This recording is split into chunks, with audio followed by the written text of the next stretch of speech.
Empezar viendo un pequeño video. Como ustedes saben, todos nos hemos visto afectados por la situación de la pandemia, de una u otra forma, ¿no? Tanto en el plano social, en el plano familiar, pero una de las afecciones más grandes en todos los países es el sector de la economía. La economía se ha visto muy afectada o mermada por la pandemia, pero hay un rubro o hay un sector que es todavía más golpeado por esta problemática. Y que no es reciente el problema, sino que esta problemática ya ha venido arrastrándose de varios años sin estar en pandemia.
Muy bien, terminamos de visualizar este video y ahora pasamos a comentar algunas preguntas sobre lo que hemos visto y en realidad sobre la realidad que atraviesa nuestra agricultura en el país. La primera pregunta sería la siguiente.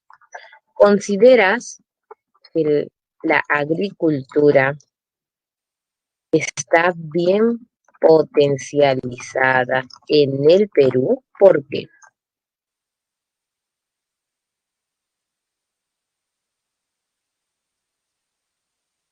A ver, los leo, chicos.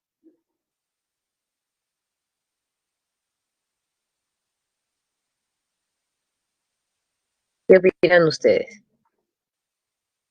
¿La agricultura está bien potencializada en el Perú o de repente hay desigualdades entre las regiones? Hay una región que se apoya más que otra, entre lo que es costa, sierra y selva. ¿O falta todavía poder apoyar a los agricultores en nuestro país?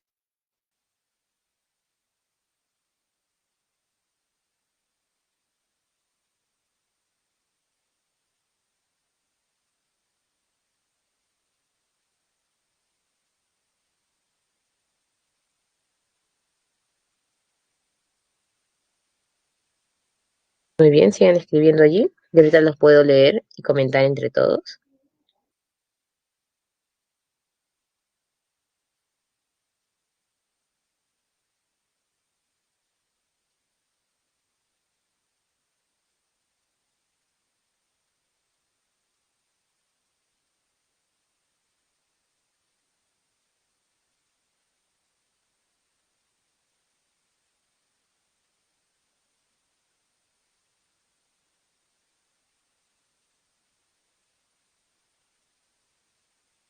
Allí los voy escribiendo varios.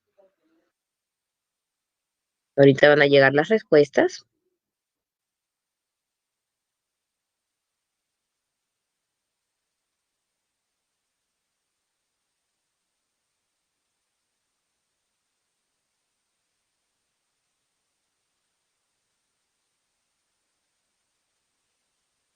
Listo. A ver, contamos, chicos. 5, 4, 3, 2, 1. Vamos enviando nuestras respuestas para poderlas compartir.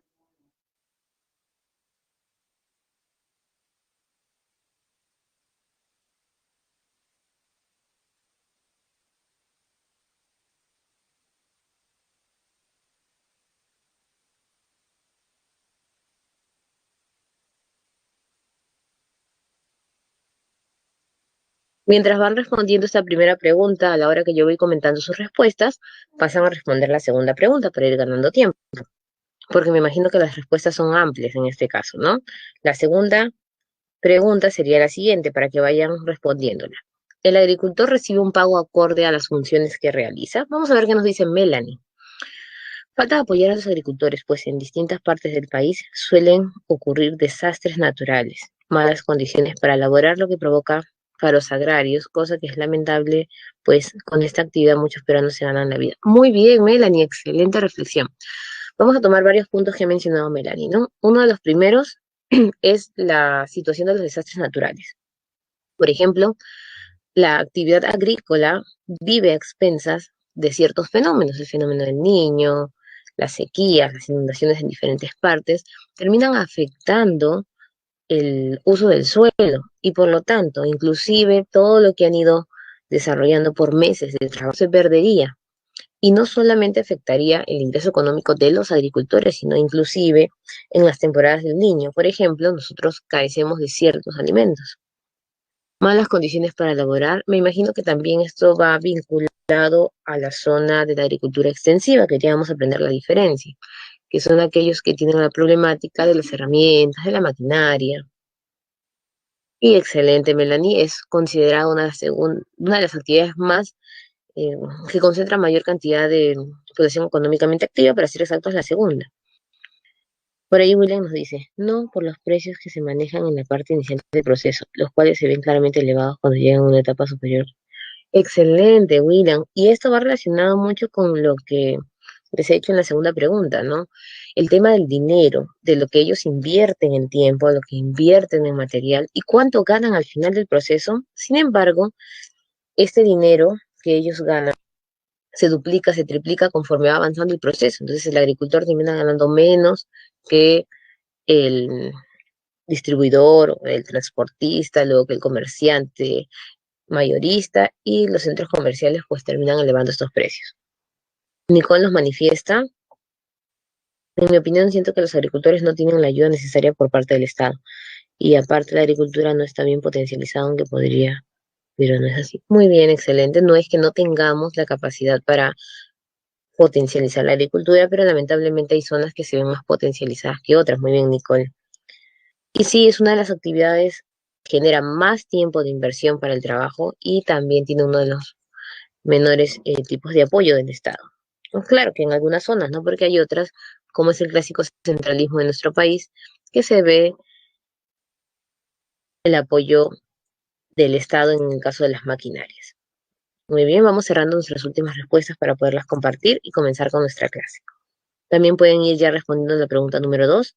¿El agricultor recibe un pago acorde a las funciones que realiza? ¿Qué opinan ustedes? Melanie, no siempre, pues depende del producto. Hay muchos agricultores que se dedican a la siembra de papa, por lo cual el precio de esta no varía. Lo puedes encontrar en el mercado desde un sol el kilo, mientras el caso del espárrago tiene un costo más elevado. Y la mayoría, por no decir todos, son exportados. Además, los que ganan en sí son los dueños de las tierras. Muy bien, Melanie. Uno de los problemas que nosotros vemos arraigado en nuestra realidad agrícola es el tema de las haciendas, ¿no? Las grandes haciendas, por más que se han realizado distintas reformas, no se ha logrado del todo poder descentralizar el proceso de las tierras y el uso correcto de las mismas. Y también depende del producto, inclusive hay productos que generan más ingreso a la hora de generar una exportación no tradicional y otros que la ganancia es menor. En el caso de la papa es una realidad muy sonada. Se gana muy poco por costales de papa en la sierra, especialmente, ¿no? Les venden costales a 3 soles, 2 soles, 1 sol muchas veces. Lo que acá recién cuesta el kilo. Significa que no les pagan verdaderamente por el trabajo que realizan. Vamos a esperar, creo, la respuesta de William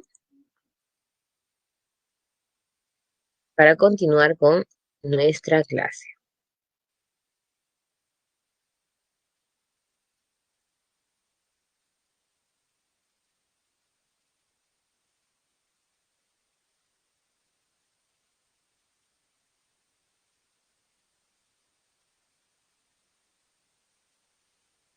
Actividades económicas, ¿no? Mientras van escribiendo allí las últimas respuestas, creo. Las actividades económicas pueden ser conceptualizadas de distintas maneras.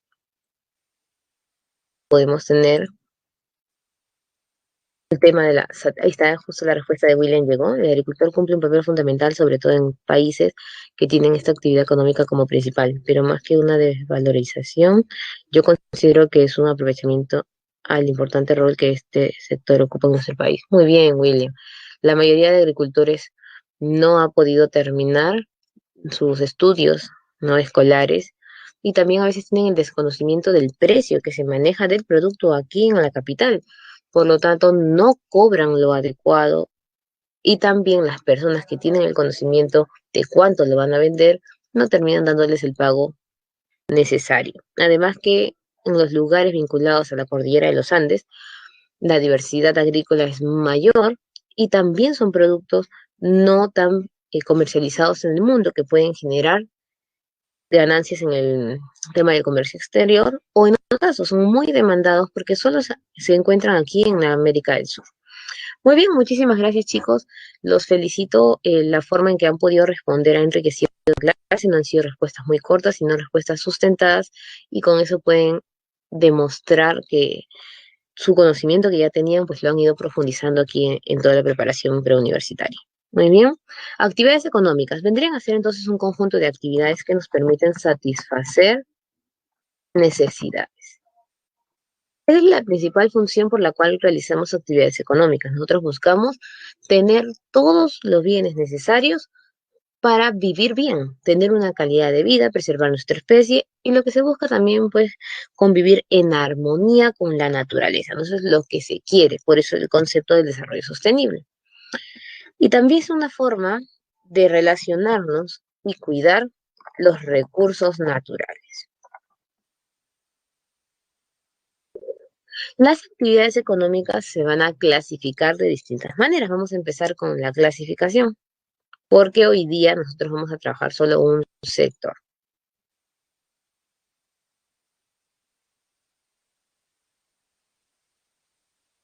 Muy bien.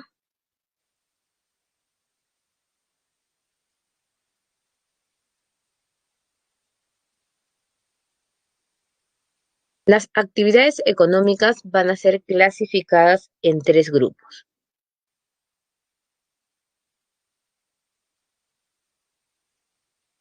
Las que generan más ingreso a nuestro país, obviamente, son las del primer grupo.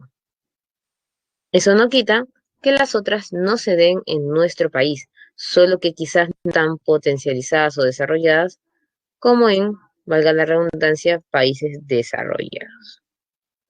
Listo. Tenemos entonces en el primer bloque las actividades primarias.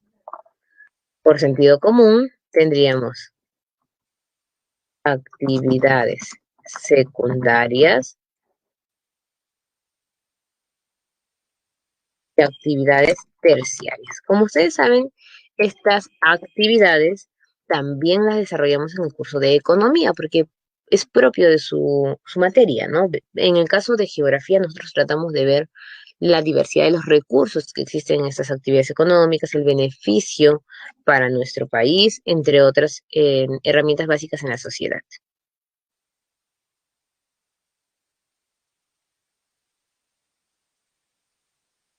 Muy bien.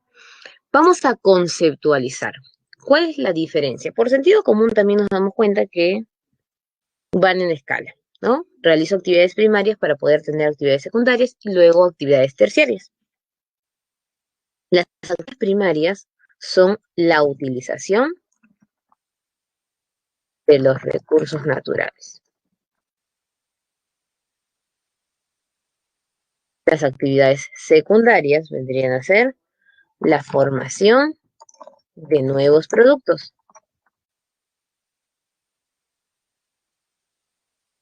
Y las actividades terciarias, la ubicación y satisfacción de necesidades. Si bien las actividades primarias, algunas pueden satisfacer las necesidades de manera inmediata, usualmente esperamos todo este proceso o ciclo para poder obtener el recurso, porque no todos nosotros, por ejemplo, en el caso de la pesca, somos pescadores y tenemos el producto allí mismo, ¿no? Buscamos comprarlo en un mercado.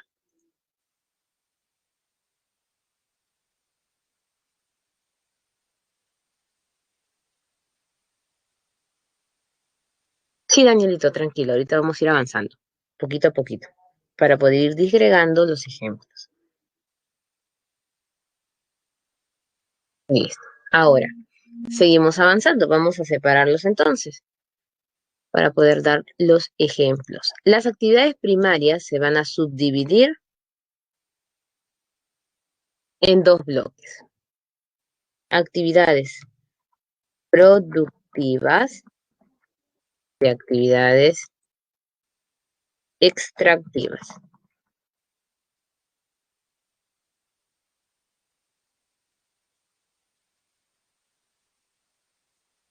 Listo. Vamos al concepto antes de dar el ejemplo para que ya puedan entender mucho mejor.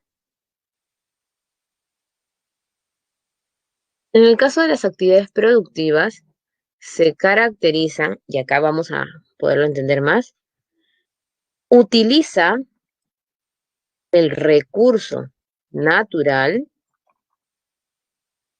utiliza el recurso natural,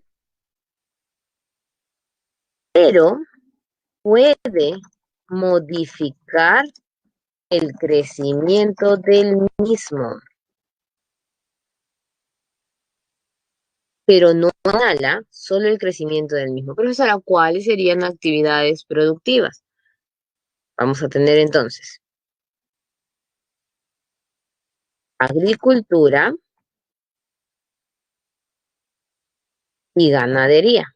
Lo que se conoce cuando los trabajamos de forma conjunta, el sector agropecuario. Por eso el término pecuario se ha vinculado bastante en los valles que se dedican a la agricultura, porque significa también ganadería. Y allí viene el ejemplo que nos pedía Daniel. ¿Cómo es posible que yo utilice un recurso sin modificarlo? Porque las actividades primarias no modifican nada, no modifican, ¿ya? Pero a la vez modifico el crecimiento. Fácil. Tengo, por ejemplo, la leche de la vaca, ¿ya? La vaca está generando una leche con mucha grasa, pero yo necesito que la leche tenga menos contenido de grasa, pero no puedo echarle nada a la leche, porque yo estoy haciendo todo un proceso natural. ¿Cómo puedo hacer que la leche tenga menos grasa sin tocar la leche?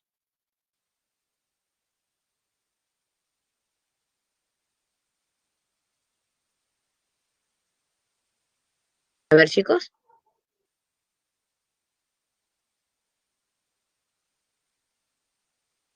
Excelente, Daniel. Cita para Daniel. La alimentación de la vaca.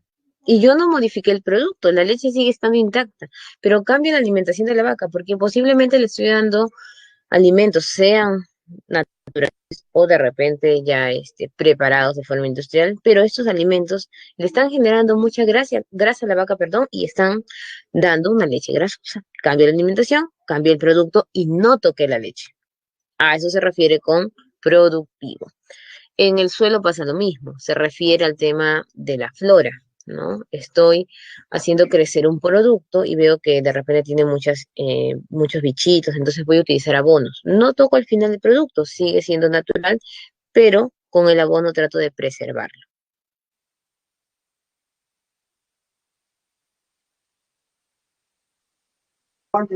Muy bien, seguimos. Vamos ahora con las actividades extractivas. Utilizan los recursos sin modificación alguna, ni en el proceso ni al final, porque si fuese al final estaríamos en el sector secundario. ¿Cuáles serían estas actividades? Pesca, con mi pececito, lo consumo inmediatamente, que es la mayoría lo que hacen los pescadores, ¿no? Como ya el pez tiene sal, le hacen un enjuague rápido, echan limón y preparan ceviches dentro de la embarcación. Sí, la minería. Minería solo es obtener el recurso. Convertirlo en barras, en lingotes, en otras cosas, ya no es minería, es industria minera. Tercero, la tala. La tala solamente consiste en cortar el arbolito y listo. Sacar la madera en sí ya es industria maderera. La caza, de igual manera, la mayoría de comunidades cazan animales para el consumo directo. ¿Listo? Vamos ahora con las actividades secundarias. ¿Quiénes están aquí o cómo se les llama también? Transformativas. ¿Por qué le vas a decir transformativas? Por sentido común, a diferencia de las anteriores, modifican el producto obtenido, ¿en dónde? En la actividad primaria.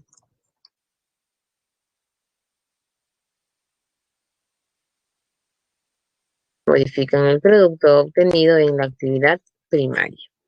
¿Cuáles serían en este caso? La madre, la única, la industria.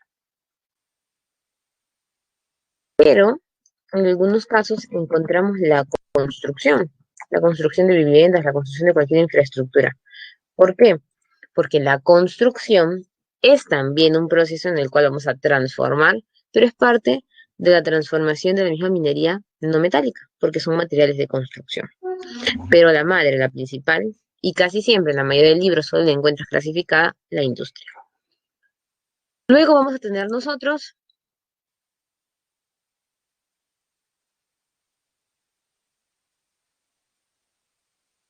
las actividades terciarias. Como actividades económicas en sí, tendrías, ¿no? Productivas, extractivas, transformativas. ¿Quién nos tocaría? Distributivas. Distributivas. Las actividades distributivas, su nombre lo dice, es colocar el producto obtenido en la industria, ¿dónde? En las tiendas y viviendas. Llevarlo al mercado, llámese mercado en este caso de diversos modos, formal, que es lo usual, también el mercado informal, mayorista, minorista, en rubros de supermercado, etcétera, y hogares.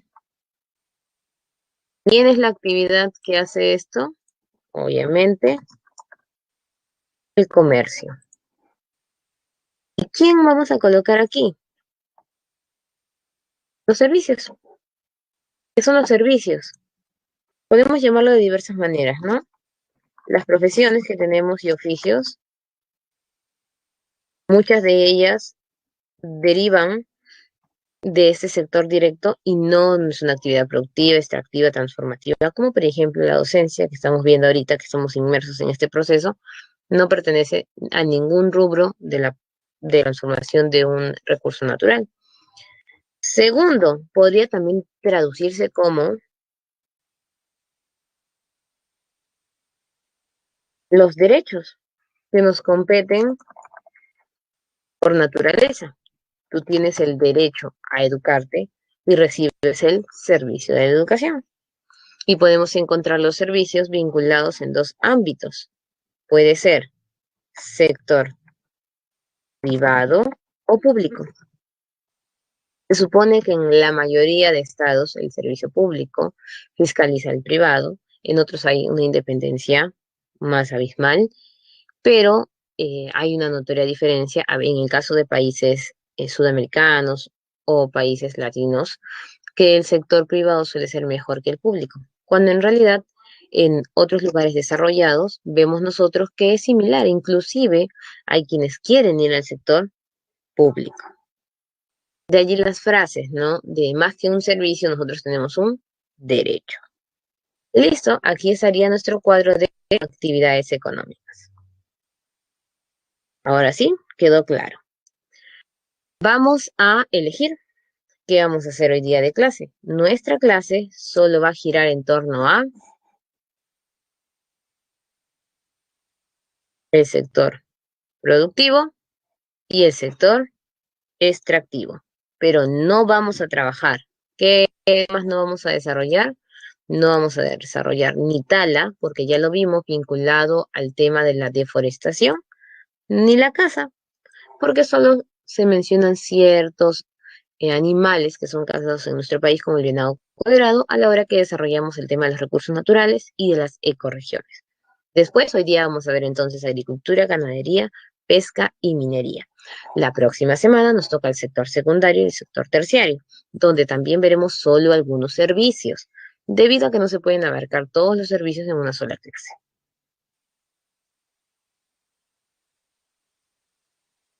Listo, hasta ahorita está bien. Cualquier duda ya saben ustedes que pueden allí escribirlo en el chat para poderlas ir absolviendo. Muy bien, vamos a empezar con la agricultura.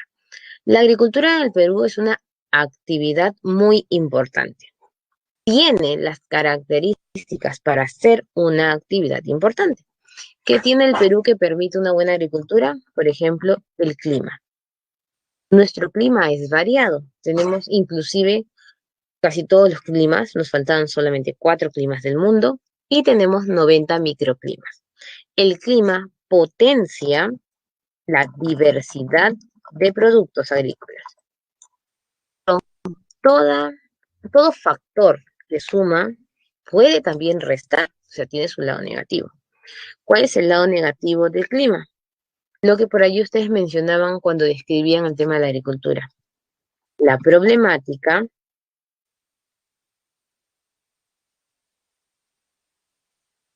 los fenómenos naturales. Es decir, tenemos un buen clima, pero como tenemos un buen clima también, tenemos más fenómenos meteorológicos y tenemos que aprender a convivir con ellos, a organizarlos, porque recuerda que la mayoría de fenómenos meteorológicos afectan en temporadas de verano, en temporadas de invierno y están muy marcados. Tenemos nosotros las inundaciones, las sequías o por otro lado las heladas y el friaje. ¿Qué más tenemos como algo positivo y algo negativo al mismo tiempo? El agua. Se dice que nuestra zona tiene una gran cantidad de reserva de agua. Profesora, pero hemos visto la problemática de que escasean recursos especiales del agua. Claro, a nivel mundial hay una problemática de escasez de agua, es decir, de estrés hídrico. Estamos necesitando más de lo que utilizamos. Pero eso no quita que el Perú tenga una posibilidad de reserva de agua. Recuerden además que en la clase hemos señalado 2 zonas de reservas de agua, la Antártida y la Amazonía, y nosotros tenemos parte de Amazonía. También tenemos la parte de la Cordillera Blanca, que si bien ya no es tan blanca, pero tiene recursos de agua. Pero ¿cuál es la problemática? La distribución del agua en las zonas. Entonces tenemos una heterogénea distribución. Profesora, ¿cómo es esto? Sencillo. Tenemos más recursos de agua en la sierra, porque llueve, ¿no? Continuamente en temporadas adecuadas para la agricultura. Pero ¿cuál es el problema? Que solo tenemos que esperar a que llueva. ¿Y qué pasa si hay temporada de sequía? Después, si nos vamos a la selva, también vamos a encontrar nosotros la presencia de una gran cantidad de lluvia. Pero esta lluvia será apta para la agricultura porque no congenia con el suelo. Ustedes saben que el suelo de la selva no es tan apto para la agricultura, más que todo para la superficie boscosa. Y si nos vamos a la costa tiene el suelo perfecto. Pero ¿cuál es su problema en la costa? Le falta agua. Y por eso tenemos que invertir mucho dinero en las obras hidráulicas. Recuerden nuestra clase de hidrografía. Cuando desarrollábamos los ríos en la costa nos demoramos bastante tiempo viendo cuáles eran las obras hidráulicas, mencionándolas, porque allí se generan más obras para poder potenciar la agricultura. Entonces, esa es la problemática del agua. Otro tema que también afecta en la situación agrícola en el Perú es la inversión. La inversión no se da de la misma manera en el país, se suele invertir más ¿dónde? Obviamente en la costa. Bien, también se invierte en sierra y en selva, no es una inversión equitativa. Profesora, ¿y hay más problemáticas? Por supuesto. Tenemos también la problemática de la tierra,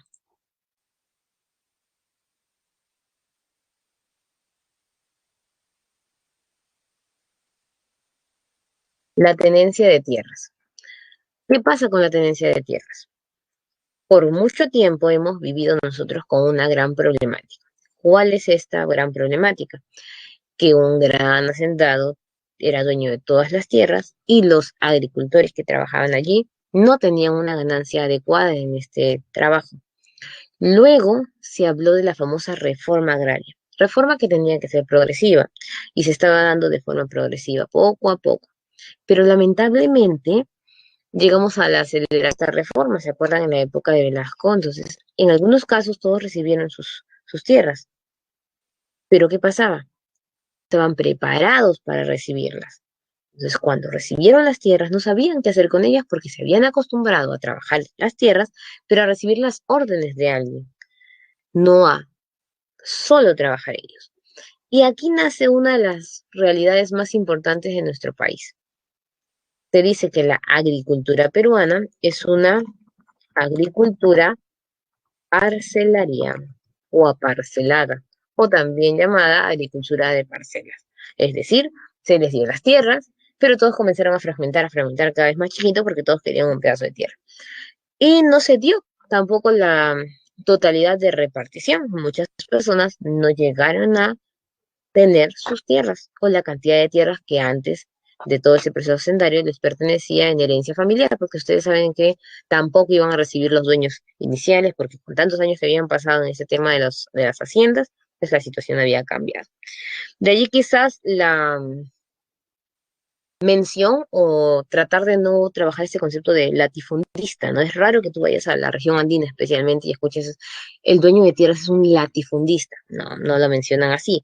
Te dicen es dueño de tierra, por allí te mencionan, ¿no? Es un aparcelado, pero tratan de no mencionar este concepto de latifundista. Y hay otra problemática más, por supuesto. ¿Cuál es la otra problemática? La que vemos aquí justo en toda la diapositiva. Nada más y nada menos que la superficie agropecuaria. Se supone que una de las características importantes para la agricultura en el Perú es el suelo. Tenemos un suelo fértil. Pero ¿cuál es el problema, profesora? No todo el suelo del Perú es para agricultura. O sea, no todo es fértil.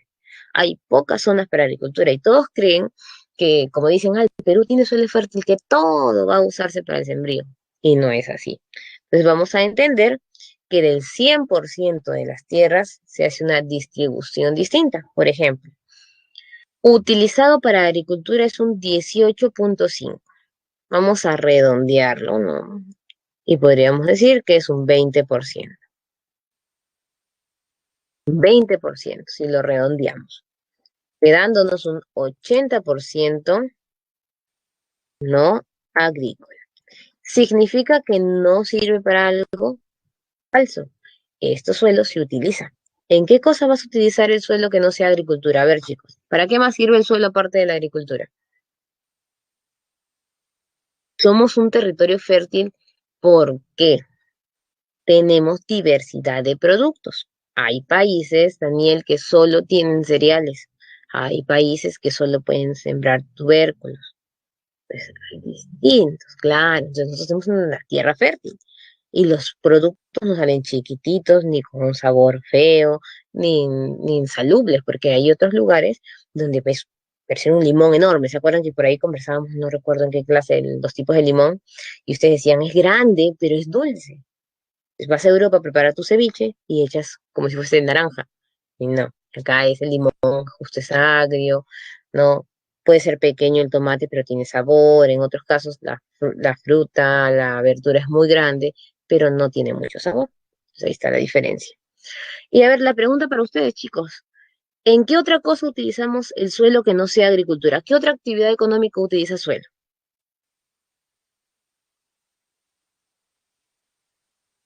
¿Los leo? No dice me duermen. Te van a chatear al costado. Hay que participar, chicos.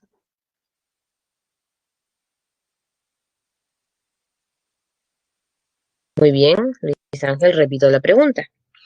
¿En qué otras actividades económicas utilizamos suelo que no sea agricultura?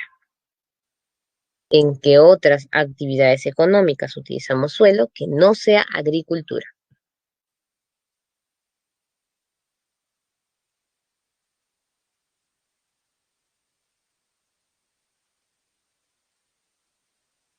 Muy bien, excelente, chicos.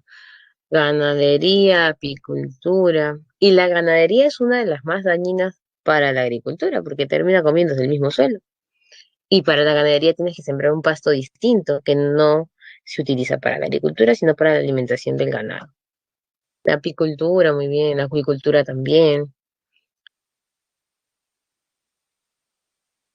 Faltan, ¿no? Por ejemplo, los bosques, la tala, la superficie boscosa. Se supone que tú dices, pero es fértil, siembro, claro, pero superficie boscosa y actividad agrícola es diferente.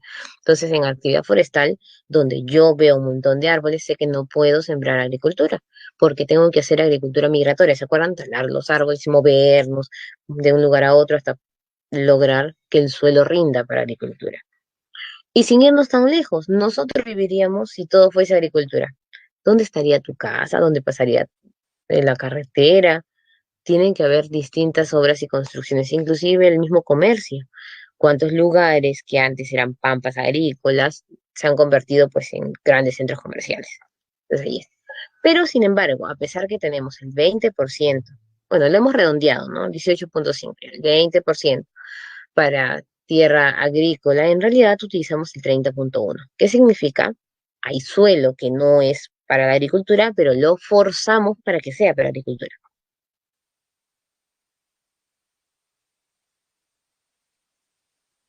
Todavía no avanzamos. Aquí nos quedamos.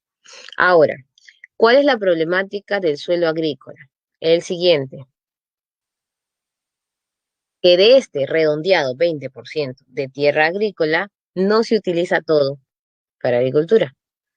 Más del 50% se utiliza bien. Le llaman tierra de cultivo. Aquí está, en la partecita verde. Lo estoy escribiendo porque de repente no lo pueden divisar de forma correcta. Y el otro porcentaje, que es menos del 50%, es no cultivo. ¿Qué significa? No está bien utilizado. Puede ser por técnicas de barbecho, que está, dice barbecho, tierras en barbecho. ¿Qué es barbecho? Tierra que descanso y utilizo. Uso, descanso, uso, descanso.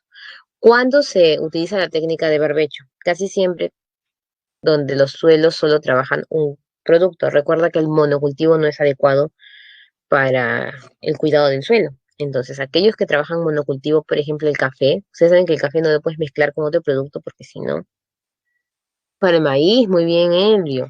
Estos de grandes extensiones tienes entonces que descansar tierra. Descansas tierra. ¿Cuándo suma tierra? Cuando la estás usando, pero cuando la descansas, no. Hay otra tierra que es en descanso, no está en barbecho, o sea, no es una, no, sino totalmente en descanso. Y otra que es la no trabajada, que puede ser porque es muy alta el lugar, no hay de repente la maquinaria, la inversión y todavía falta trabajar.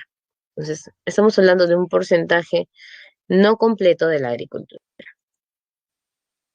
Muy bien, ahora sí, superficie agrícola por región natural, costa, sierra y selva. Tierra trabajada, tierra no trabajada. Vamos a ver el número. Entre costa, sierra y selva, ¿quién tiene mayor cantidad para agricultura? La sierra. Por eso siempre relacionamos la sierra como una de las mejores actividades económicas. La agricultura allí. Luego, pero comparamos y seguiría la selva, luego la costa. Sin embargo, se potencia al revés. Dan más dinero para la costa que para la sierra y para la selva. Y no agrícola. La sierra, mira, la sierra también tiene una gran extensión libre. Entonces ahí hay que tener mucho cuidado. Si tú lo utilizas para ganadería, es equilibrado. Pero ¿qué pasa si este suelo es para minería? Entonces la minería afecta el suelo. Y este porcentaje, que es mayor para agricultura, podría haberse mermado o dañado por la contaminación. Entonces, hay que hacer un equilibrio allí. Luego continúa la selva y la costa. Entonces ya más o menos vemos cómo se distribuye la agricultura en nuestro territorio.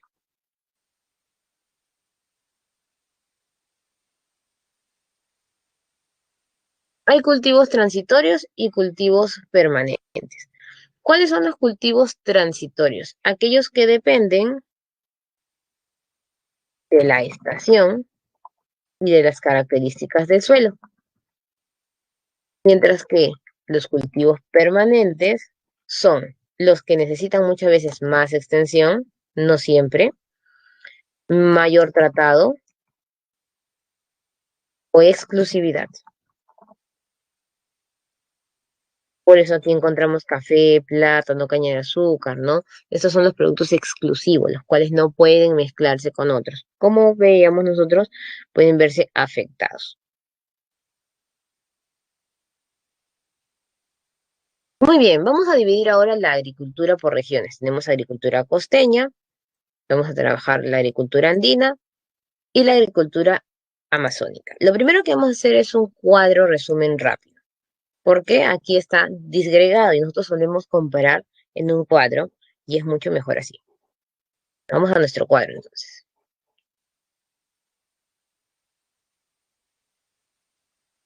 Muy bien, imagino que le llegaron a tomar foto hace un momento, así que, adiós. Nos vamos para agricultura.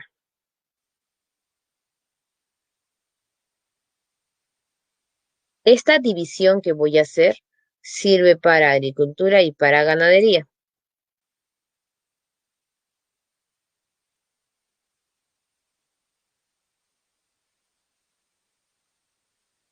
El sector agropecuario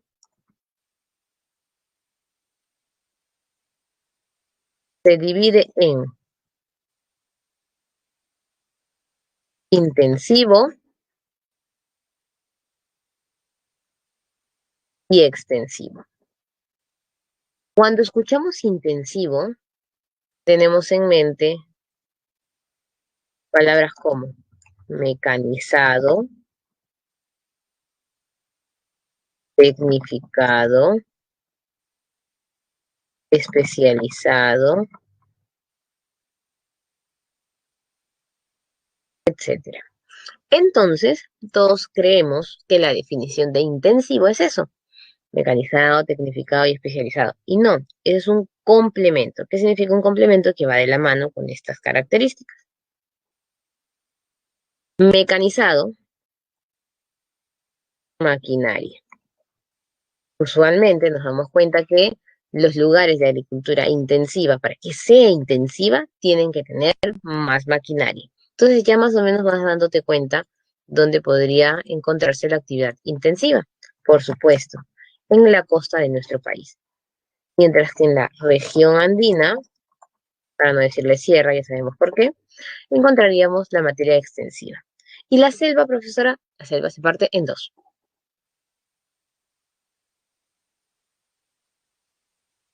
Selva alta es como si fuese costa. Además, por la ubicación de los lugares de cultivo en selva alta, necesitamos, por obligación, maquinaria. Y aquí selva baja. Y si recuerdas, la selva baja no tenía valles longitudinales, eran solamente zonas de cultivo pequeños. Por eso que sabemos que es extensivo. Tecnificado viene de técnica, por lo tanto, no solo es una buena técnica, sino una mejor agricultura. No tenemos ahí la técnica del sobreriego, entre otras, sino que además esto se relaciona con los profesionales que atienden el suelo. Entonces, allí no va cualquier persona a trabajar el suelo. El agricultor casi siempre lo ha heredado. O sea, sabe que su padre era agricultor, comenzó a heredar ciertas técnicas de trabajo. Pero aquí no, aquí van, por ejemplo, especialistas botánicos, de estudios de la ingeniería agropecuaria, etcétera. Inclusive en el caso de los animales pasa lo mismo. Va el zootécnico, el veterinario, a ver al animalito. Y especializado, obviamente, tenemos aquí la característica de trabajo diversificado para cada temática. Y por otro lado, ¿qué tenemos en el lado extensivo?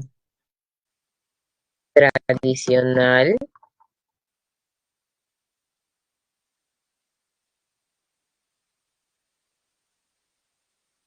rural y de conocimientos empíricos, por experiencia, no por teoría. Inclusive en herramientas también son rudimentarias, ¿no? Aquí vemos la chaquitac ya en vez de utilizar una maquinaria especializada.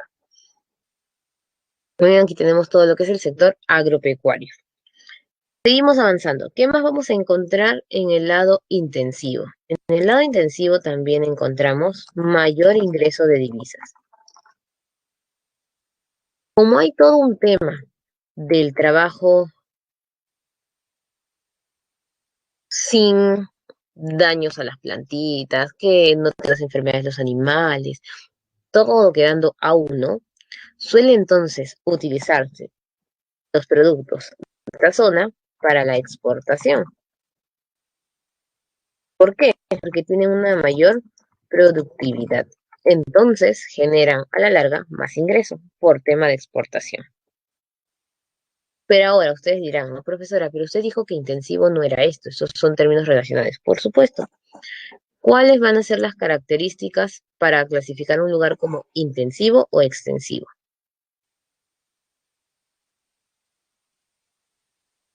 Necesitamos dos cosas básicas. Espacio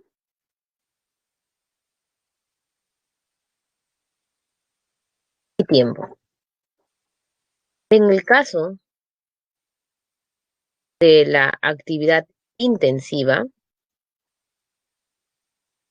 nosotros encontramos menos espacio, menos tiempo. Y en el caso de la actividad extensiva, más tiempo y más espacio. ¿Por qué, profesora? Porque aquí se trabaja de forma natural y aquí se trabaja con todo el proceso de avance de la ciencia. ¿Cuál es la idea de utilizar menos tiempo y menos espacio? Obviamente generar la productividad, más ingreso de dinero. Mientras más productos obtenga de esta manera o de forma rápida, voy a obtener más dinero. Entonces, algunos ejemplos sencillos que podemos utilizar aquí. El primero es la uva. ¿Alguna vez has sembrado uva o has visto el crecimiento de la uva cuando, por ejemplo, vas de viaje a Ica? ¿Sí? ¿Has podido ver cómo crece la uva en general? Pero cuéntame, ¿sí o no? Ponme ahí en el chat. Si has visto cómo crece la uva, pone sí. Y si no has visto, colocas no. Muy bien, Anderson, para saber más o menos o explicarles de forma más sencilla. No, dice Nicole, me han contado y no. Entonces, ya más o menos con el sondeo, no todos conocemos cómo crece la uva. Y la uva suele ser muy desordenada. Es decir, si yo siembro la uva y no le coloco el sitio por donde va a comenzar a enredarse las ramas, podría llenar todo el espacio de pura uva. Se ramifica, se ramifica, se ramifica y se desordena. No tiene un norte. Entonces, si yo necesito colocar la uva, ¿dónde me conviene colocarla? ¿En intensiva o en extensiva? Todos dirán, tiene que ser extensiva pero estar por el espacio. No, me conviene intensiva porque yo voy a reglamentar su espacio. Correcto, Anderson, igual que el crecimiento de las granadillas. Entonces yo voy a tratar de cerrar su espacio. Entonces voy a delimitar ciertos caminos para poder enredarla y lo que pudo haber sido todo un terreno grande de uvas por arriba, porque en el suelo no hay, lo voy a colocar en una zona pequeña. Entonces yo manejo esto. Sin embargo, la papa no la voy a colocar, no voy a manejar el espacio. Las cebollas, por ejemplo, en general los tubérculos. Voy a tener que extender todo el terreno y voy a sembrar, ¿no? Porque crecen por debajo. Entonces tengo que utilizar una gran hectárea. Entonces ahí vemos la diferencia entre intensivo y extensivo. Y no solamente en el caso de la agricultura, sino lo vamos a ver esto en la ganadería, pero eso ya lo vamos a ver viniendo de nuestro receso. Entonces nos vemos a las 7:10, chicos, 7:10 en punto volvemos. El tema de hoy está muy fácil, así que si por allí genera alguna duda en el receso, también lo pueden escribir. Volvemos. Listo, chicos, continuamos con nuestra segunda parte del tema.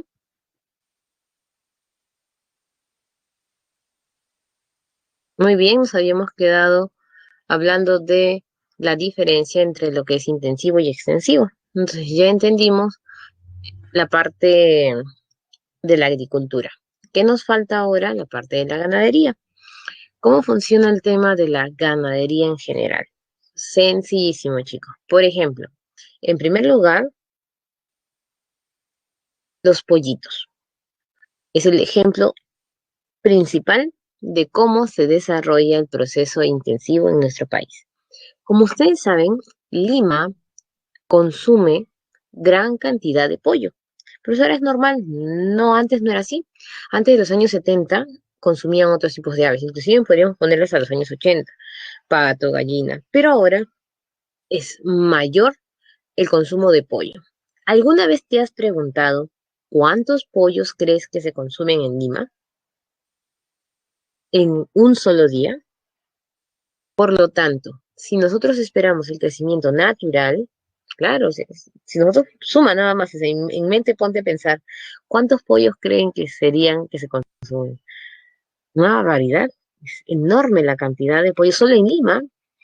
Por lo tanto, ¿cómo hacen? Aceleran el proceso, los ponen en las cajitas, no sé si han visto ustedes, los huevitos colocan allí y hacen que nazcan con la luz, no los colocan para empollar exactamente porque si no demoraría demasiado. Luego los comienzan a inyectar con vitaminas, le dan engordes para que crezca más rápido, viendo dentro de lo legal, porque en la práctica intensiva y legal hay una serie de cosas que obviamente nadie está de acuerdo, como es inflar el pollito, también el echarles agua y diferentes cosas, ¿no? Inclusive a la vaca, no sé si han visto ustedes un documental en el cual le hacen hueco a la panza de la vaca. Entonces, como se sabe, tienen varios estómagos, ¿no? Varias cavidades de panza.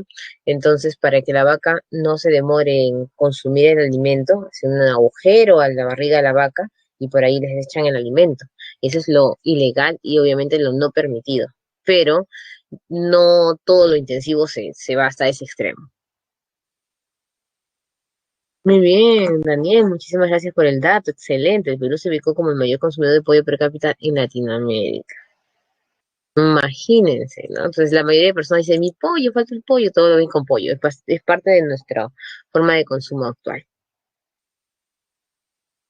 Muy bien, ahora sí. Si seguimos mencionando la agricultura de la costa estaría relacionado con lo que hemos puesto en el bloque intensivo. Solo le aumentaríamos un detalle, que aquí está, vamos a resaltarlo. Lo intensivo se caracteriza por tener una superficie bajo riego. ¿Qué significa? Utiliza el agua de los canales de regadío. También le dicen de regadío. La andina, ya más o menos conocemos el concepto, y aquí está. Vamos a adicionarle este concepto de secano. ¿Qué significa agricultura de secano? Se abastece por las lluvias, por lo tanto, es una de las agriculturas más afectadas por el tema de los fenómenos naturales. En la Amazonía la hemos dividido en dos factores. Lo intensivo está en los valles longitudinales, obviamente que es selva alta, el tema de los productos más extensos, mientras que en selva baja vemos más que todo el tema de los cereales.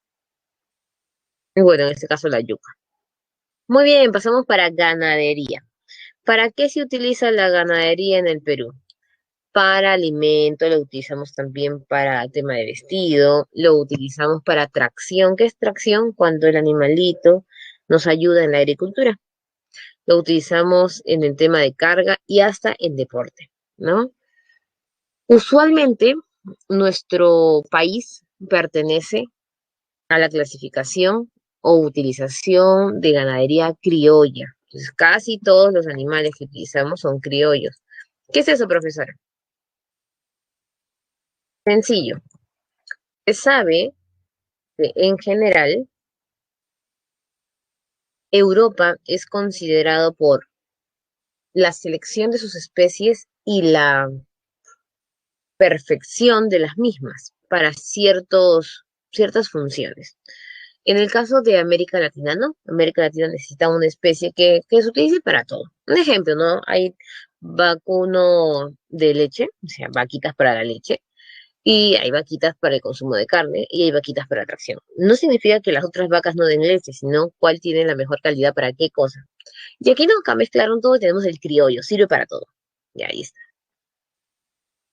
Vamos a saber también que podemos clasificar los tipos de especies, ¿no? Tenemos, por ejemplo, la raza criolla, que es la mezclada. Eso es un sacrilegio para Europa, pero es común aquí. El Bron Suisse está acá, la clásica vaca marrón. Si yo te digo, piensa en una vaca o una vaca y dibújala, tú vas a dibujar una vaca blanca de manchas negras. Es lo tradicional. ¿Quién te enseñó que la vaca es blanca con manchas negras? ¿Quién fue? Cuéntame. ¿Dónde lo aprendiste?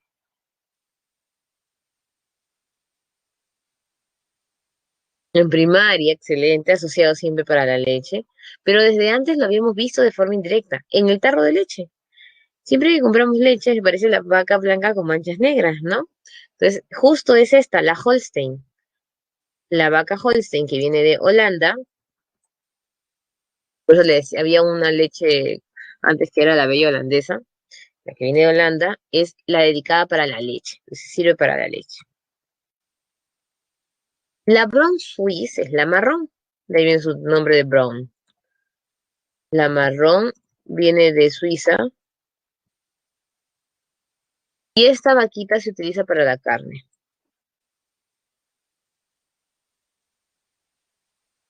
No, solo es la leche normal, pero en nutrientes la Holstein es mejor que la Brown Swiss. Entonces se ponen a pensar, ¿no? Si dejo esta vaca, su leche no es tan buena, entonces mejor lo utilizamos para carne. Entonces así van disgregando el ganado. Las dos necesitan obligatoriamente vivir ¿en dónde? En las zonas andinas, porque vienen de Europa. Entonces están acostumbradas al frío. Necesitan obligatoriamente el frío. Se encuentran en la zona de Cajamarca, es en forma particular, ¿no? También hay ganadería en otras zonas. Ojo, si la vaca Holstein o Bron Swiss es llevada a otra zona, su leche no tiene la misma cantidad de nutrientes. Es como si se cortase la leche. Necesita vivir en el frío. ¿Y existe una vaca que viva en el calor? Sí, tenemos la raza Cebu o también la Sure. Esta de aquí vienen de la India. Como la India es una zona tropical, ¿a dónde las llevan estas vaquitas? Las llevan a la selva. En la selva encuentras la cebu. La cebu se diferencia de las normales porque es más grande todavía. En el caso de la hembra no es muy notoria la diferencia, tiene una pequeña jorobita y unos cuernitos chiquitos. Pero en el caso del macho, el toro cebu, es una joroba enorme y unos cuernos grandotes. E inclusive son más ágiles que las vacas tradicionales. Y donde tienen ganadería de cebu, generalmente cercan con vallas muy altas, porque hay cebús que se han escapado. Cuando están así todos alocados, saltan la valla y suelen ser un poco agresivos. O sea, no son vacas tranquilas o toros tranquilos. ¿Quieres conocer un poco más del Cebu? Aquí te voy a mostrar, por si no lo has visto.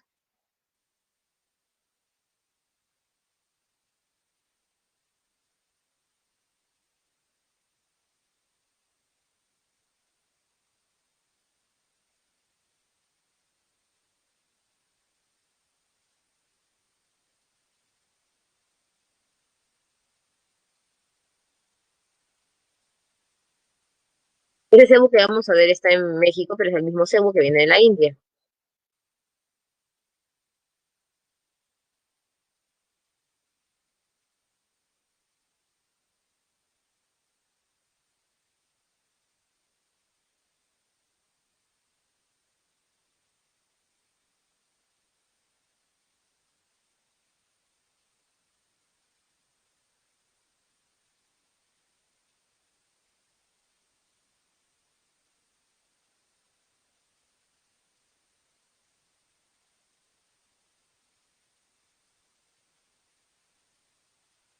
Ya sabes por qué lo llevan a Brasil, porque es un animal tropical, entonces también está en nuestra zona en la parte de la selva. Entonces ya les envío el enlace para que ustedes los puedan disfrutar como ustedes saben. Por temas de tiempo solamente quería que lo vean.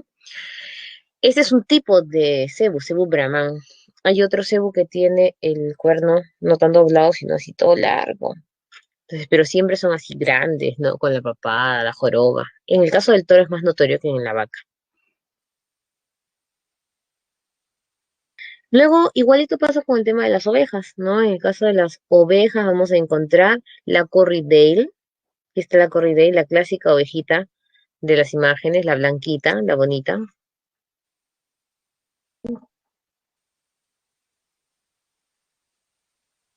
Luego tenemos la Sharping Down o Hunchback Down. Esta de aquí es la marroncita, marroncita y negra. Como ustedes saben, la lana cambia de color por tinturas, pero sí existen tipos de lana natural. Entonces, marrón, negra, blanca, y ahí está. Y la Black Belly no es una común, así como tenemos el cebo que viene de la India, vamos a tener la Black Belly. En este caso, te voy a mostrar la Black Belly para que te des cuenta que parece como un chivo, no parece oveja. Vamos un ratito, quiero que la puedas divisar. Mira, aquí está la Black Belly.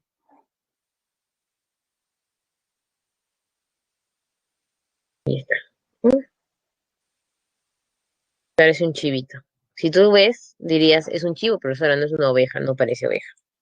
También es de zonas tropicales, la misma característica. Listo. Seguimos avanzando.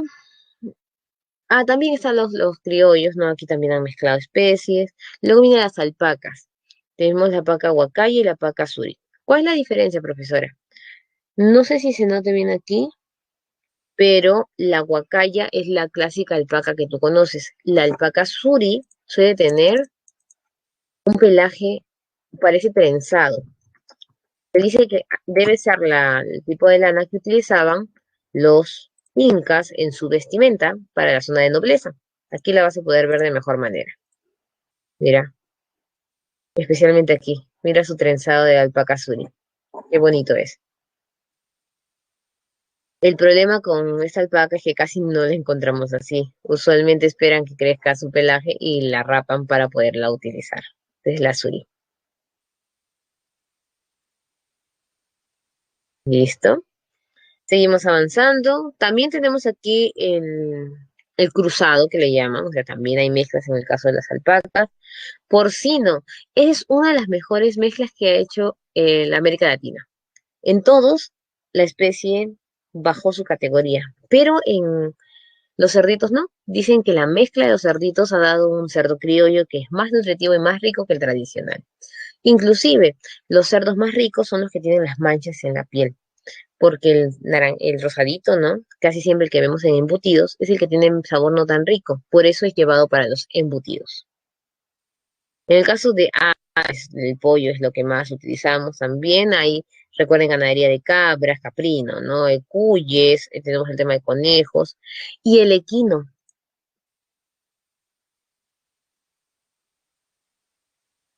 es caballo. Profesor, ¿y cómo funciona esta situación? Fácil. Mira, aquí quiero que estés muy atento. ¿Se acuerdan que existe ganadería intensiva y extensiva al igual que en la agricultura? En intensiva nos caracterizamos por las granjas y perdón, y establos. Y en el caso de la extensiva nos caracterizamos por los corrales. Como tú debes haber escuchado, dicen, consume un ave de corral, es mucho más rica porque está criada de forma amplia, lo que es corral. En cambio, granja y establo es intensiva. Intensiva recuerda como la de los pollitos, ya. Por la granja, si tú recuerdas, están todos los animales ahí juntitos. O sea, los crían bien y todo, pero están todos pegaditos. En un corral no, en un corral los animales están libres, libres, no están seccionados. Pero acá viene lo interesante, el establo.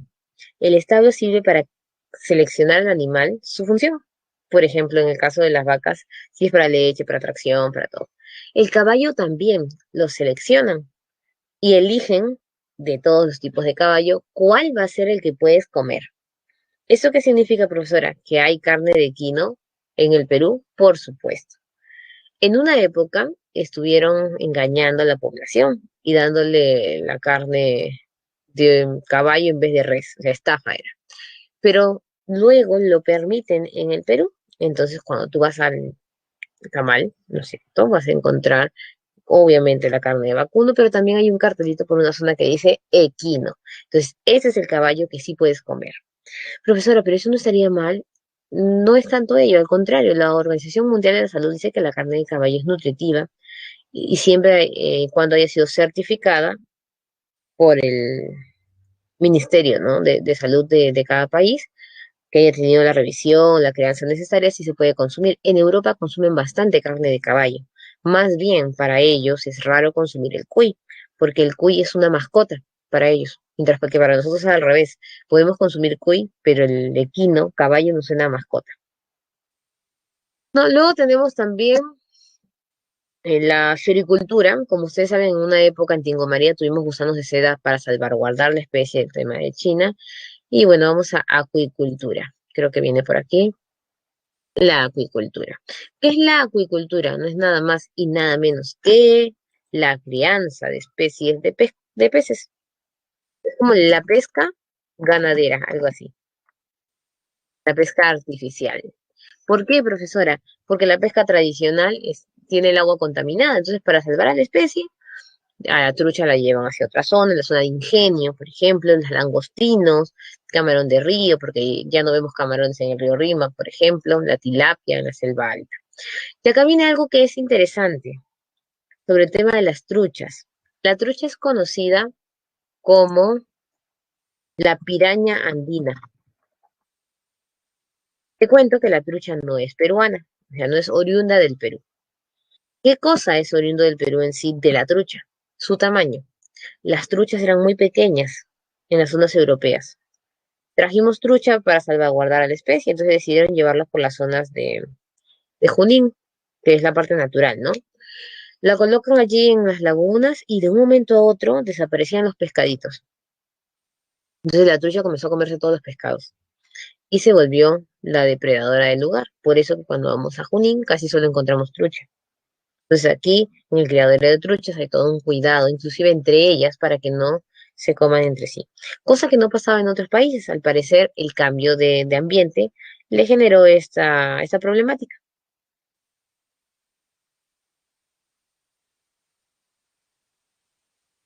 Muy bien, y ahora nos vamos pues para el tema de pesca. La pesca es facilísimo. Actualmente la pesca la dividen en pesca de menor escala y pesca de mayor escala. Antes no era así. ¿Cómo funcionaba la situación? Te voy a explicar. ¿Tienen alguna duda, chicos? Van preguntando porque otras veces los veo más activos. No sé si están entendiendo o no están entendiendo.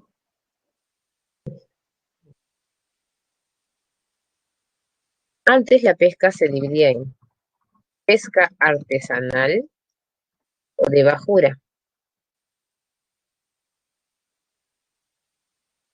pesca de menor escala, pesca de mayor escala o industrial, ¿no? Había una diferencia entre uno y otro. Por ejemplo, el lugar. La pesca de artesanal o de bajura se hacía en las caletas, que son más pequeños que los puertos. Cercas, perdón. La pesca de menor escala se realiza en los puertos menores y la pesca de mayor escala en los puertos mayores.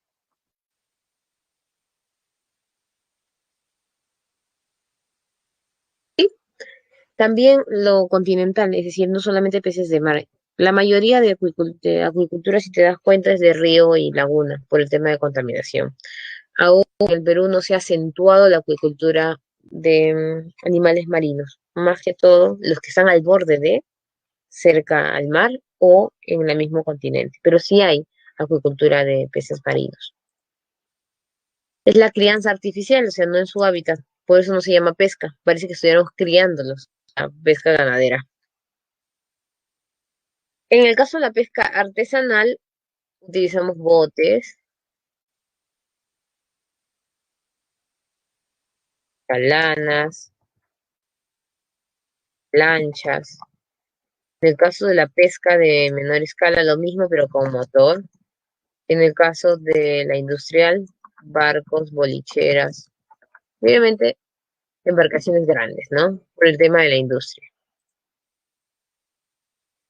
En la pesca artesanal no se puede pescar anchoveta o sardina. Ojo, el utilizar tu cañita también, sin necesidad de subir a un bote, chalán o lancha, también es pesca artesanal, no anchoveta ni sardina. En el caso de menor escala, sí puedes, pero para venta en mercado interno.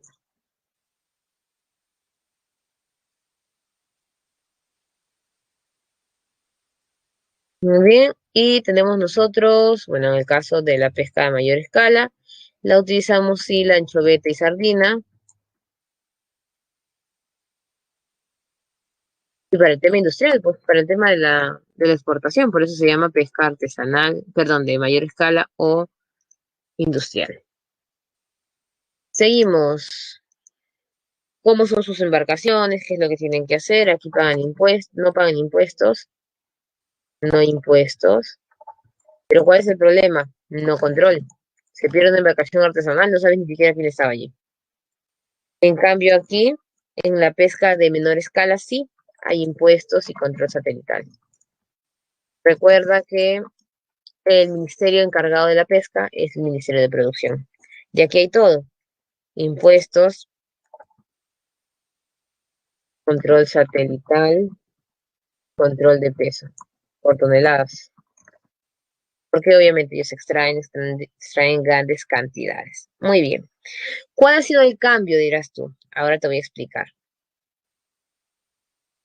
Esta primera etapa se daba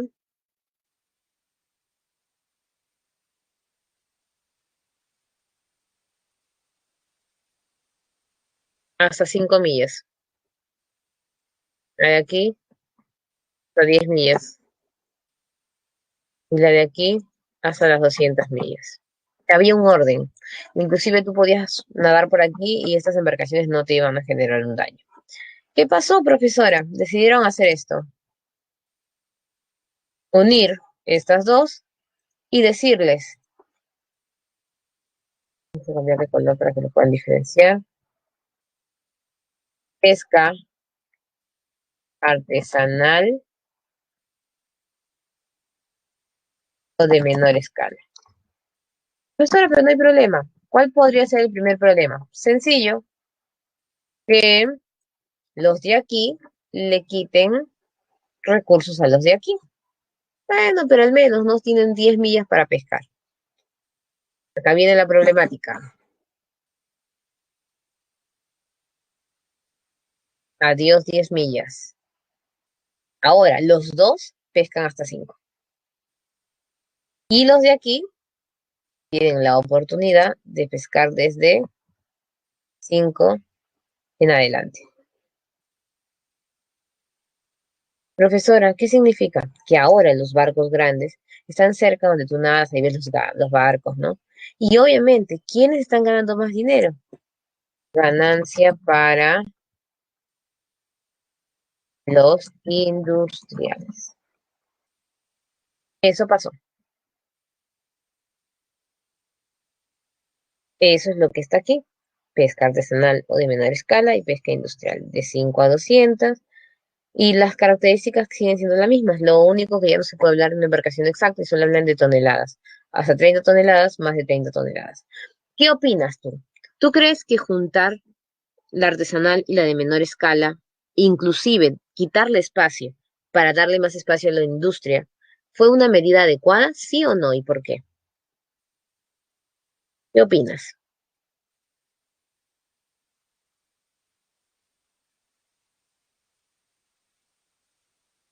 A ver, chicos, ¿están ahí? ¿Están vivos?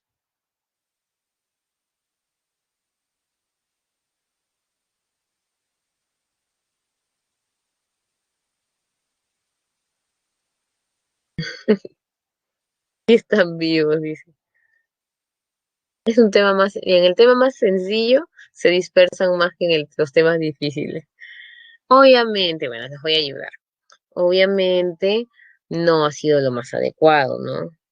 Los más perjudicados son aquellas personas que se dedicaban a la venta en mercados internos, porque ahora las grandes embarcaciones se llevan todos los recursos.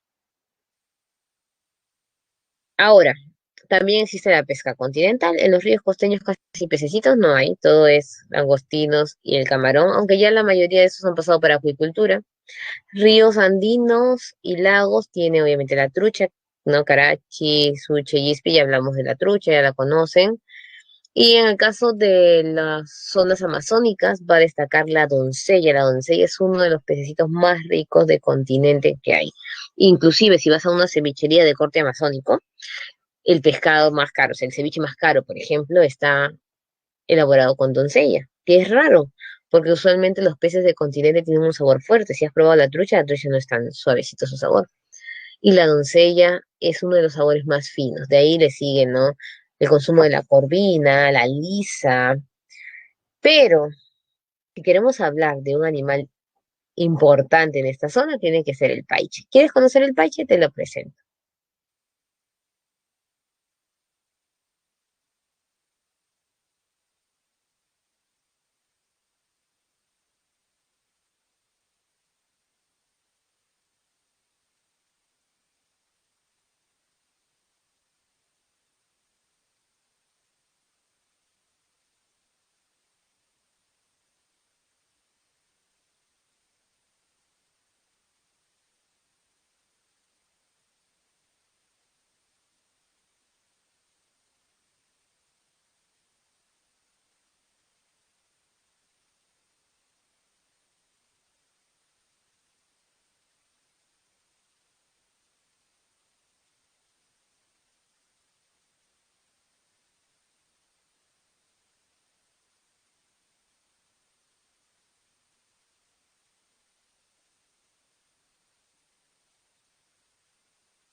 Muy bien, hemos podido divisar cómo es el paiche. Se dieron cuenta que chiquitito al inicio, pero luego es cargado hasta por 5 a 6 personas. Ese es el famoso paiche. Casi todos los peces de la selva son peces muy grandes. Y terminamos con la minería, profesor. ¿Es mucho? No, no es mucho, tranquilo, es fácil. La minería en el Perú es una minería polimetálica, es decir, tenemos una diversidad de productos por estar ubicados de forma estratégica en la cordillera de los Andes. No todos los que están en la cordillera de los Andes tienen la diversidad de productos que nosotros. Nosotros tenemos la suerte de contar con hidrocarburos, con minería metálica y no metálica. También es una actividad que genera divisas. Se podría decir que es la actividad que genera la mayor cantidad de ingreso para nuestro país. Un descenso en la ganancia minera hace que la economía comience a fluctuar de forma negativa. Ojo, pero concesionar tanto esta actividad genera una serie de problemas como son los problemas de la contaminación, ¿no? Lamentablemente, la minería es una actividad pública, pero concesionada, es decir, es una especie de alquiler. Una concesión es un alquiler por años a una determinada empresa. Y esto ocasiona una serie de denuncias entre la población por la falta de cuidado de los recursos que tienen estas concesionarias. Recordemos nosotros que existen dos palabras muy vinculadas a la minería, lo que es el yacimiento y lo que es la mina. El yacimiento no es nada más y nada menos que la forma natural, es decir, nadie colocó el mineral allí, allí estaba. Entonces tú dices un yacimiento de petróleo, un yacimiento de oro. Los yacimientos se comienzan a dividir muchas veces en prebendas. Preventa es una especie así de parcela para la agricultura, ya preventa para la minería. ¿Cuándo lo dividen en prebendas? Cuando, por ejemplo, en la tierra o el recurso es de oro y necesitan dividirlo porque la empresa no puede darse abasto para extraer todo el recurso porque le generaría más inversión. A veces solamente un yacimiento se convierte en una sola prebenda.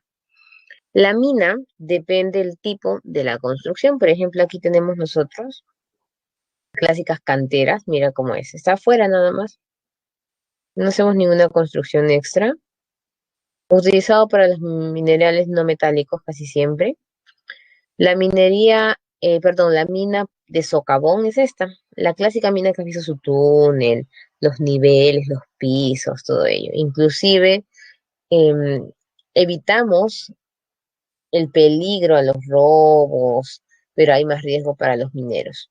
Donde suelen haber más robos es en la cantera, la minería informal e ilegal, y también en el tajo abierto. ¿Qué es el tajo abierto? Es una especie de cortes que se hacen para succionar. Se utiliza más que todo para los hidrocarburos. El tema del tajo abierto es que está expuesto, como yo les digo, a la minería ilegal, a los robos en sí, especialmente esa problemática se da en Madre de Dios, mientras que el socavón tiene más enfermedades a los que trabajan allí, e inclusive también a la misma población. La minería la podemos dividir en tres sectores. Si nosotros clasificamos por mineral sería metálico y no metálico, pero si es por actividad económica, en pequeña minería, mediana minería y gran minería. Una pequeña minería es menos de 350 toneladas, casi siempre no metálica, hasta 5.000 toneladas minería metálica y la gran minería más de 5.000 toneladas. Esto es el hidrocarburo. Ojo, uno de los genera más problemas en contaminación es el oro, porque para sacar oro tienes que destinar hasta el doble de cantidad de mercurio de lo que vas a obtener de oro. Entonces termina siendo una gran contaminación. En el caso de la minería nos encontramos nosotros exportando una gran cantidad de minerales, son 16, tenemos los primeros lugares, obviamente cobre es el primer lugar que tenemos nosotros, plata, oro también está en la lista, a pesar que hemos tenido una pérdida de plata y oro a lo largo de nuestra historia, se sigue exportando este mineral. Y tenemos en total 40 tipos de minerales, ¿no? Metálicos en este caso. Ocupamos el segundo lugar en productor de cobre, plata y zinc, cuarto lugar en productor de plomo, polibdeno, el sexto lugar en oro y estaño. Y a nivel latinoamericano, pues nos encontramos en el principal productor de oro, zinc y plomo. En este caso competimos con Chile para algunos, competimos con Bolivia para el tema de los hidrocarburos, en el caso de gas natural, petróleo, con la zona norte y Brasil también en algunos tipos de minerales. Las principales unidades mineras, como ustedes saben, van a destacar en el caso de cobre, Cerro Verde. Antamina es una de las minas más importantes del Perú, porque tiene una variedad de recursos, inclusive antes generaba una gran ganancia, especialmente en el tema de zinc y plata. Sin destaca Antamina, en oro tenemos Chaupiloma norte, sur y oeste, porque está dividida por, ya saben ustedes, las clásicas prebendas. Santa Mina para Plata sigue siendo la más elevada, Estaño, San Rafael, Loma Limón, solo encontramos nosotros hierro en la zona de Ica, en la parte de Marcona, y el molibdeno, que estamos obviamente en los rankings de los primeros lugares, en Cerro Verde y también en Antamina. Muy bien, vamos para la explotación de hidrocarburos. Como ustedes saben, los hidrocarburos generan una gran ganancia. Es el boom de las ganancias en general, ¿no? En temas del petróleo tenemos nosotros el oleoducto, que tiene una gran extensión. Inicia en Loreto, estación o San José de Saramuro, viaja hasta la estación 5 en lo que nosotros conocemos la zona norte de la costa hasta llegar a la parte de Bayova. Toda la parte norte porque encontramos petróleo en la selva y encontramos petróleo en la costa norte en los tablazos. Este oleoducto fue construido por los japoneses, es un oleoducto que puede extraer hasta 2.000 toneladas al día, pero obviamente no se da ello por sostenibilidad más que todo. Y luego tenemos las famosas refinerías, que es donde se trabaja el petróleo para que se pueda utilizar como combustible, ¿no? Y derivados. El gas natural ahora es el boom también. Su punto principal está en Camisea, porque es el que trae gas natural para casi toda la zona de la costa. El gas natural se ha convertido en el boom por su precio cómodo, es decir, las personas terminan pagando 10 soles, 20 soles máximo en casas y lo utilizan hasta para las termas, para la cocina, para todo, y ya no gastan, por ejemplo, en el gas clásico de cocina. Y es hasta más cómodo, seguro y de mayor utilidad. Tenemos ahí el famoso gaseoducto, pero hay otras zonas que también se dedican pues a la actividad del gas natural. El impacto en la minería es más que todo en su ingreso económico. Antes de pasar a las preguntas, tendríamos nosotros el tema de los impuestos, ¿no? Se cobra regalía minera, que es una especie de alquiler que pagan cada mes por utilizar el recurso. Derecho de vigencia, que es el valor del contrato. Si yo tomé una concesión por 20 años, pago un dinero por esos 20 años que voy a utilizarla. El gravamen minero, que es el 15% de la ganancia que va para el Estado, es uno nuevo que se insertó. Y por ahí deben haber escuchado el canon. ¿Qué es el canon? No es un impuesto en sí. De todos los impuestos, que es el 100%, se va a dividir en dos. 50% que va para el gobierno central y 50% para el gobierno regional. Este 50% que va para el gobierno regional es lo que se conoce como canon. Por eso te dicen que hay muchas regiones que reciben grandes cánones, como Ancash, que recibe el canon aduanero, canon minero, canon pesquero, entre otros. Ahora sí, nos vamos para nuestras preguntas.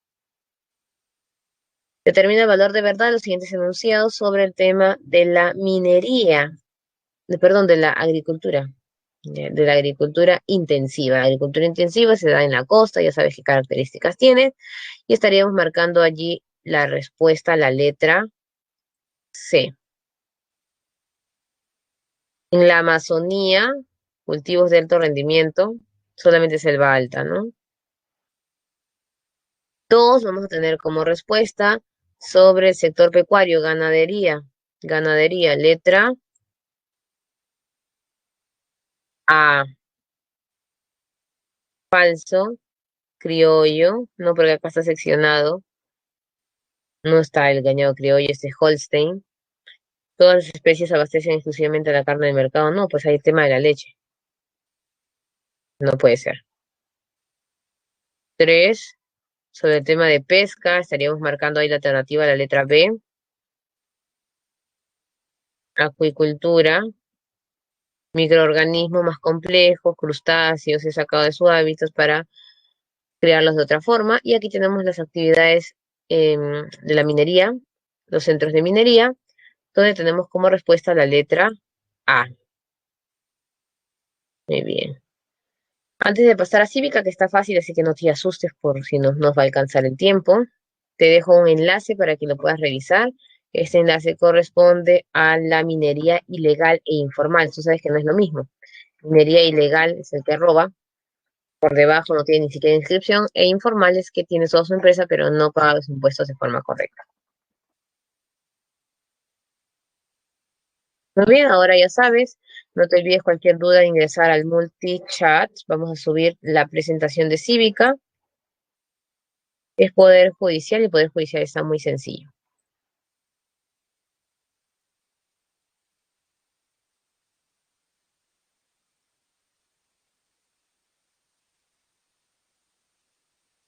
Está cargando nuestros archivos.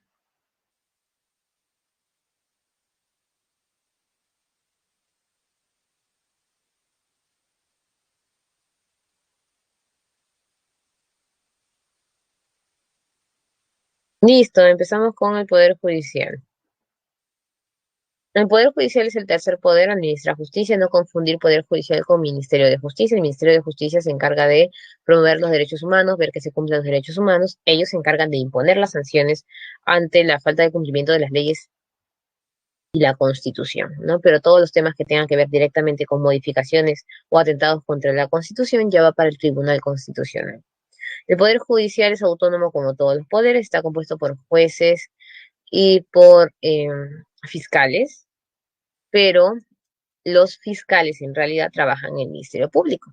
Por lo tanto, se podría decir que el Poder Judicial cae en el peso de los jueces. La justicia trabaja por derecho consuetudinario. ¿Qué es el derecho consuetudinario? En base a las costumbres de la población, a lo que va surgiendo, a la problemática que va surgiendo, allí se va estructurando las nuevas leyes. No significa que se crean derechos en sí, sino que hay nuevas cosas que tocar, nuevas leyes que actualizar, sanciones que ir modificando.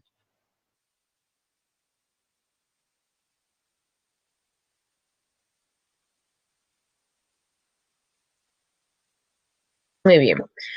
Antes de pasar a la clasificación que ves allí por zonas, eso es básico, eso es importante.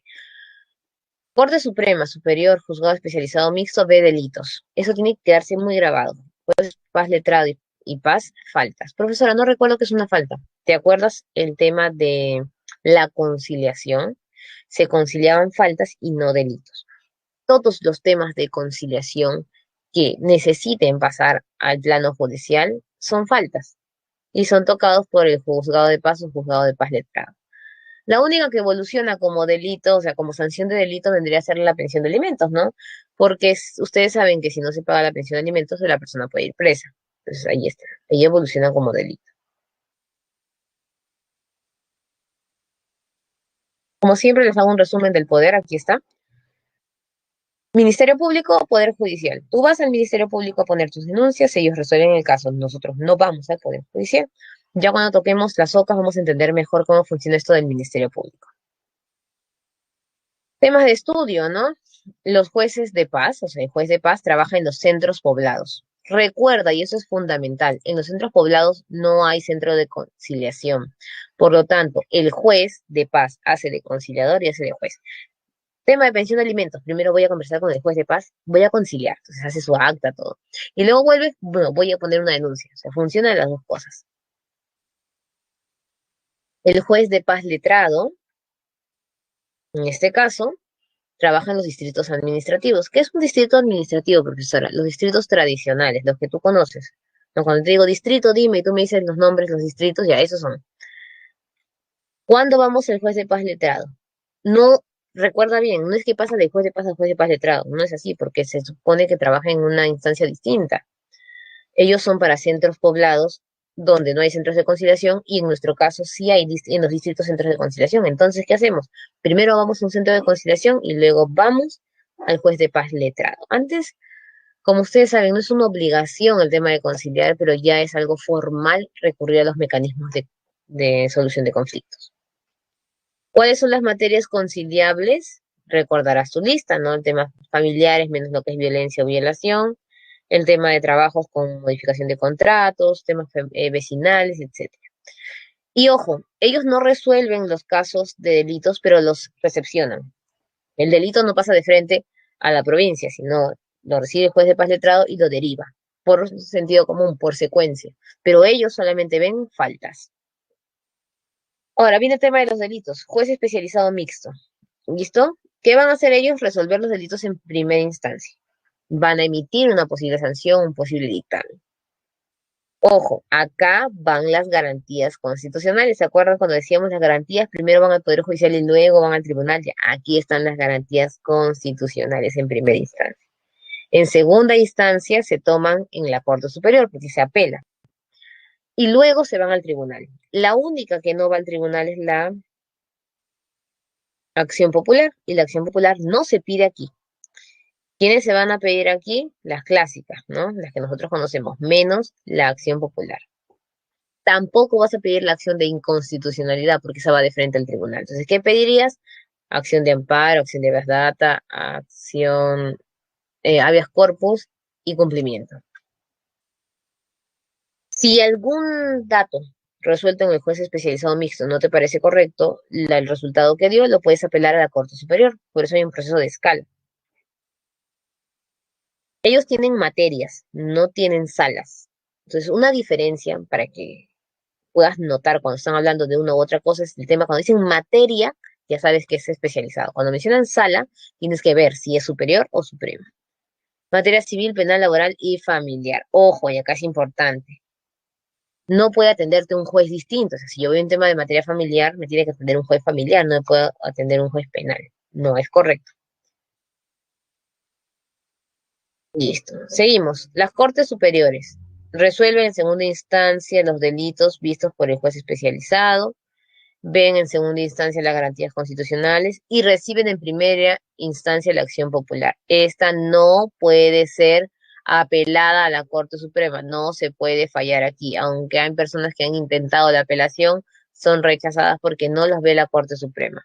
Y recibe también algunos delitos directos, casi siempre de funcionarios. Los temas de corrupción son tocados aquí en las Cortes Superiores. Ojo, estabas juez de paz, centro poblado, juez de paz letrado, distrito, juez especializado provincia, se va aumentando, ¿no? Provincia. Y la Corte Superior aquí viene el Distrito Judicial. ¿Qué es un distrito judicial, profesora? Es un distrito creado por el mismo Poder Judicial para tratar de administrar de mejor manera. Casi siempre corresponde a un departamento, pero en el caso del Lima Callao no, porque hay tantos casos y tanta población que se subdivide en otras zonas. Tienes, acá vienen las salas, ¿no? Acá eran materias, acá salas. Materia civil, sala civil. Materia penal, sala penal. Materia laboral, sala comercial. El familiar generalmente acaba en el especializado. Igual, si aumenta es porque se vuelve penal, es caso penal. Ojo, en las salas es como si tuvieses varios jueces de la misma temática conversando tu caso. Si ustedes se acuerdan cuando llevan a los funcionarios, hay varios jueces sentados allí.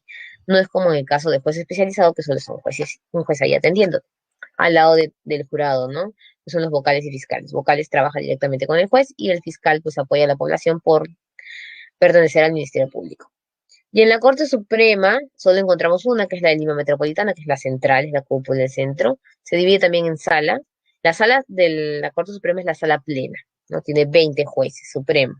Y estos, a su vez, tienen su trabajo en salas especializadas, penal, civil, social y constitucional, porque aquí vemos los temas ya de los funcionarios y los actos de corrupción. De igual manera, es un proceso de apelación. Tú siempre puedes apelar, una situación distinta es que acepten la apelación. Y si te das cuenta, esta flechita de aquí es interesante. Juez de paz letrado y en adelante han estudiado para ser jueces. Mientras que el juez de paz no necesita haber estudiado, solamente una persona que tenga una conducta intachable, que sea elegido por voto popular, o sea, el mismo centro poblado lo elige, también lo puede revocar, por eso decían el único juez que se puede revocar es el juez de paz. Es peruano de nacimiento, ya saben la cláusula de peruano de nacimiento, nace en el Perú, hijo de peruano en el extranjero, pero inscrito antes de los 18 años, o el hijo pródigo que ya hemos hablado. Más de 30 años, en el caso de los otros jueces, para ser juez casi siempre son 45 años, en el caso del juez de paz, 30 años, tiene que mantener el idioma del centro poblado, ¿no? Si hablan quechua, por ejemplo, él tiene que manejar el quechua para que pueda atender los casos de conciliación en los juicios. Tiene que tener reconocimiento y no puede tener otra función pública, solo dedicarse a lo que es juez de paz. Los principios. Inocencia, eres inocente hasta que se demuestre lo contrario, necesitas un abogado, obviamente. Si no tienes dinero para un abogado, te colocan el abogado del Estado. Debido proceso, tienes derecho a todo un proceso judicial. Juez especialista en la materia que estás desarrollando, no puede ser otro porque si no se anula el juicio. Publicidad, todo se publica en la página del Poder Judicial. Por eso decían que la conciliación ayudaba más porque era más de tema secreto. Gratuidad del proceso.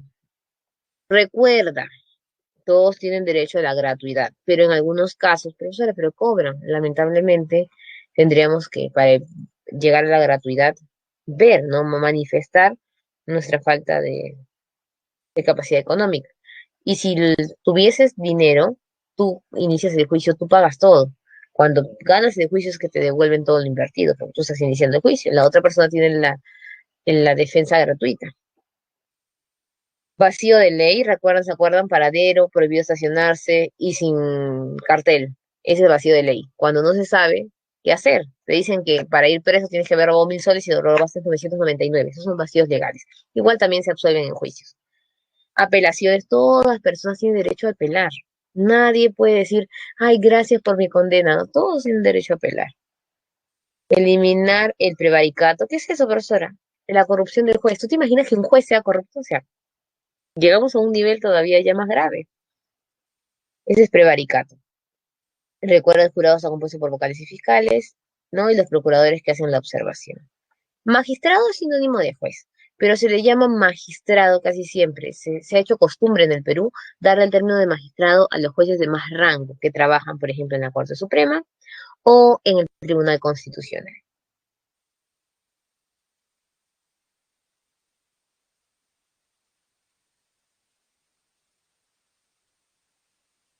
¿Listo? Terminamos en este caso lo que yo les tendría que mostrar. Aquí vamos a las diapositivas oficiales. Lo mismo que yo te he explicado, aquí está separado, ¿no? La capital, distritos judiciales, que ya sabes que son creados, provincias, distritos y centros poblados. De todas maneras, ya sabes, esta parte, delitos, y esta parte, faltas.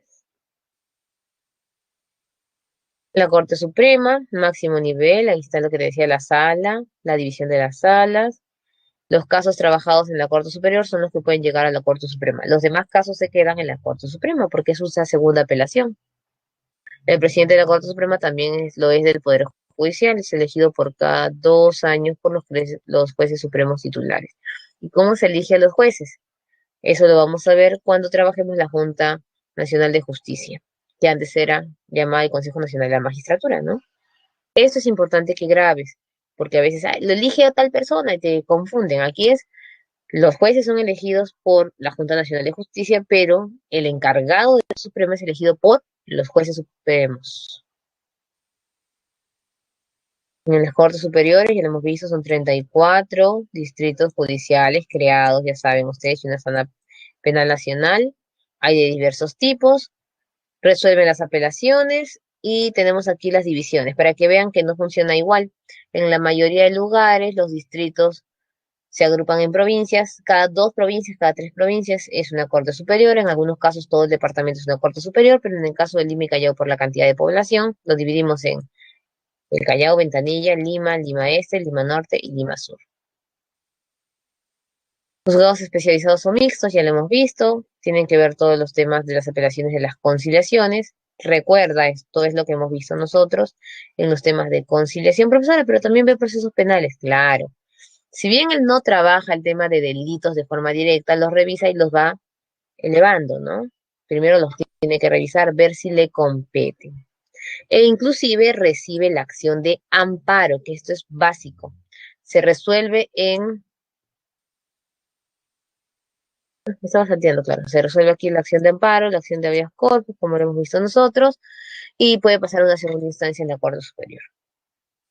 ¿Sí? Tienes que ser abogado obligatoriamente y estudiar en la Academia de Magistratura. Correcto. Todo lo que hemos visto. Derecho alimentario, ¿por qué, profesora, si eso es del juez de paz? Pero ellos saben que puede pasar al derecho alimentario al juez especializado porque tiene pena de cárcel. Juez de paz letrado, ahí sí lo que me había salteado. Ese es el tema de las conciliaciones. Aquí están los temas de conciliación, son los mismos. Y el juez de paz también son los temas de conciliación, pero también ve el tema de conciliación propiamente dicha como la parte penal de la conciliación.